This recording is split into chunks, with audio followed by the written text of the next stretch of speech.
Halo teman-teman semua, selamat datang kembali di 1 Teduh Harian Menjadi Murid. Nah, kalau kita kemarin baru selesai kejadian 9, hari ini kita akan masuk ke kejadian 10 nih teman-teman. Kita akan membahas daftar bangsa-bangsa keturunan Sem, Ham, dan Yafet. Seperti biasa, aku akan bacain dulu bacaan firman Tuhan kita untuk hari ini ya. Kejadian 10 ayat 1-32. Daftar bangsa-bangsa keturunan Sem, Ham, dan Yafet. Inilah keturunan Sem, Ham, dan Yafet, anak-anak Nuh. Setelah air bah itu, lahirlah anak-anak lelaki bagi mereka. Keturunan Yafet ialah Gomer, Magog, Madai, Yawan, Tubal, Mesek, dan Tiras. Keturunan Gomer ialah Askenaz, Rifat, dan Togarma. Keturunan Yawan ialah Elisa, Tarsis orang Kitim, dan orang Dodanim. Dari mereka inilah berpencar bangsa-bangsa daerah pesisir.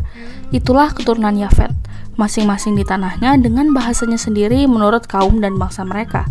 Keturunan Ham ialah Kush, Misraim, Put, dan Kanaan. Keturunan Kush ialah Seba, Hawilah, Sabta, Raimah, dan Sabteka. Anak-anak Raimah ialah Sheba dan Dedan. Kush memperanakan Nimrod. Dialah yang mula-mula sekali orang yang berkuasa di bumi. Ia seorang pemburu yang gagah perkasa di hadapan Tuhan, sebab itu dikatakan orang. Seperti Nimrod, seorang pemburu yang gagah perkasa di hadapan Tuhan. Mula-mula kerajaannya terdiri dari Babel, Erek, dan Akad, semuanya di tanah Sinear.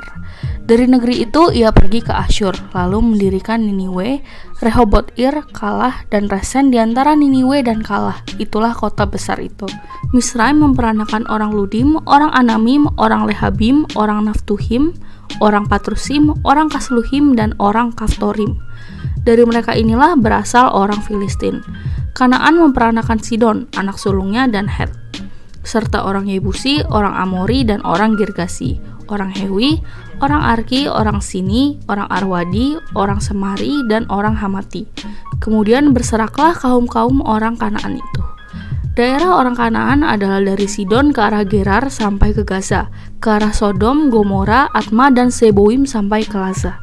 Itulah keturunan Ham menurut kaum mereka, menurut bahasa mereka, menurut tanah mereka, menurut bangsa mereka. Lahirlah juga anak-anak bagi Sem, bapa semua anak Eber serta abang Yafet. Keturunan Sem ialah Elam, Asyur, Arpaksad, Lut, dan Aram. Keturunan Aram ialah Us, Hul, Geter, dan Mas. Arpaksad memperanakan Salah, dan Selah memperanakan Eber. Bagi Eber lahir 2 anak laki-laki, nama yang seorang ialah Pelek, sebab dalam zamannya bumi terbagi dan nama adiknya ialah Yoktan. Yoktan memperanakan Almodad, Selef, Hazarmawet, dan Yerah. Hadoram, Uzal, dan Dikla, Obal, Abimael, dan Sheba, Ofir, Hawila, dan Yobab, itulah semuanya keturunan Yoktan. Daerah kediaman mereka terbentang dari Mesa ke arah Sefar, yaitu pegunungan di sebelah timur. Itulah keturunan Sem, menurut kaum mereka, menurut bahasa mereka, menurut tanah mereka, menurut bangsa mereka. Itulah segala kaum anak-anak Nuh menurut keturunan mereka, menurut bangsa mereka. Dan dari mereka itulah berpencar bangsa-bangsa di bumi setelah air bah itu. Ya, demikian teman-teman bacaan firman Tuhan kita untuk hari ini. Ayo sekarang kita langsung masuk ke 1 Teduhnya ya. Oke teman-teman, seperti yang kalian sudah dengar tadi, hari ini kita akan membahas tentang keturunan Sem, Ham, dan Yafet nih. Nah, di ayat pertama ini memberikan kepada kita catatan tentang asal-usul beberapa negara di dunia nih. Lalu di ayat kedua, penulis memulai dengan keluarga Yafet. Mungkin karena dia yang tertua dan keturunannya adalah Magog, Madai, Yawan, Tubal, Mesek, dan Tiras. Di ayat ketiga, dan anak-anak Gomer, Askenaz. Lalu generasi berikutnya yaitu keturunan Gomer, yakni Askenaz, Rifat, dan Togarma. Lalu di ayat keempat, keturunan Yawan ialah Elisa, Tarsis, orang Kitim, dan orang Dodanim.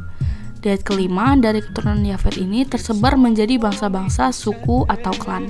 Lalu di ayat keenam, keturunan Ham, menempati wilayah yang mencakup bagian selatan dunia saat itu. Kemungkinan mereka menempati daerah Sungai Nil atas. Dari situ kemudian menyebar ke Arab, Babilonia, India. Dimulai dari Kaukasus, Kaspia, dan Kustian, lalu bermigrasi ke Mesir Timur dan mengarah ke India. Seorang sejarawan bernama Josephus mengatakan bahwa pada zamannya Ethiopia itu disebut Kush.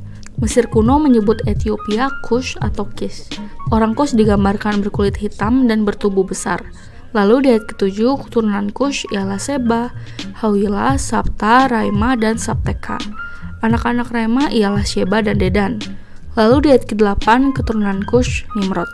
Di zamannya, sistem dari patriarki menjadi monarki. Tradisi timur menggambarkan Nimrod sebagai penindas kebebasan rakyat dan pemberontak melawan otoritas ilahi. Nah, menurut Yosefus, sejarawan tadi, dia itu merupakan orang yang ngompor-ngomporin untuk pembangunan Menara Babel. Nah, di ayat 9, ia seorang pemburu yang perkasa nih. Di ayat 10, beberapa merujuk kota-kota yang dibangun Nimrod adalah Babel, tumbuh menjadi kota besar seluas 225 meter persegi, mencapai kejayaan tertingginya di bawah pemerintahan Nebukadnezar dan menyerah di bawah kekuasaan Media Persia di bawah Raja Bersyasar. Lalu di ayat 11, dari negeri itu keluarlah keturunan Sem, yaitu Asyur menyerbu dan akhirnya melanjutkan ke utara, mendirikan kota-kota dan membangun Niniwe, ibu kota Asyur yang kemudian menjadi kota terbesar dan paling berkembang di dunia kuno. Lalu di 12, Niniwe merupakan kota yang hebat. Kehebatannya menutupi prestasi Nimrod. Lalu di ayat ke-13, Misraim memperanakan orang Ludim, suku Afrika koloni orang Mesir. Orang Naftuhim darinya muncul orang Filistin di Mediterania, dari Mesir sampai ke Yope yang punya 5 kota utama, yaitu Gaza, Asdod, Askelon, Gad, dan Ekron. Lalu di ayat 15, Kanaan memperanakan Sidon, sebuah kota komersial dan maritim yang terkenal di pesisir Syria, asal muasal orang Het. Lalu di ayat 16, orang Yebus menetap di sekitar Yerusalem, dan orang Amori di kedua sisi sungai Yordan, meskipun sebagian besar di pegunungan Yudea nih teman-teman. Lalu di ayat 17, orang Hewi, penduduk desa, pemukim di kota. Lalu di ayat 18, penduduk Hamat Rabah. Lalu dari 19-20 dan perbatasan orang Kanaan adalah dari Sidon, batas utaranya. Lalu dari 21-25 itu tentang keturunan Sem anak Eber. Anak-anak Sem berjumlah 24, 5 diantaranya anak laki-laki. Nah, bangsa ini keturunannya itu belum teridentifikasi, dan dari Eber lahirlah 2 anak laki-laki. Nama salah satunya adalah Pelagus. Lalu dari 26-32 keturunan berikutnya adalah yang tinggal dan memulai pedalaman Arab. Lalu dari 31-32 itulah silsilah keluarga atau Toledot. Anak-anak Nuh yang berkembang menjadi bangsa-bangsa pasca air bah. Dan berdasarkan itulah bumi terbagi-bagi menjadi bangsa-bangsa setelah air bah. Ya, demikian teman-teman firman Tuhan kita untuk hari ini. Dan sekarang seperti biasa, aku mau kalian buat merefleksikan firman Tuhan kita untuk hari ini. So guys, hari ini kita belajar bahwa keturunan Nuh tidak semuanya menjadi orang yang takut akan Tuhan. Jadi walaupun kita ada DNA rohani yang kuat, tidak serta-merta kita menjadi orang yang saleh. Relasi pribadi dengan Tuhanlah yang akan menjadikan kita orang yang saleh dan takut akan Tuhan. Yang kedua, kita belajar bahwa kekuatan orang itu ada batasnya, dan suatu kali kelak akan ditutupi oleh kekuatan orang lain. Misalnya dari Nimrod, akhirnya kekuatan dan ketenarannya ditutupi oleh keturunannya, yaitu Niniwe. Dan yang terakhir, Tuhan berdaulat atas bangsa-bangsa.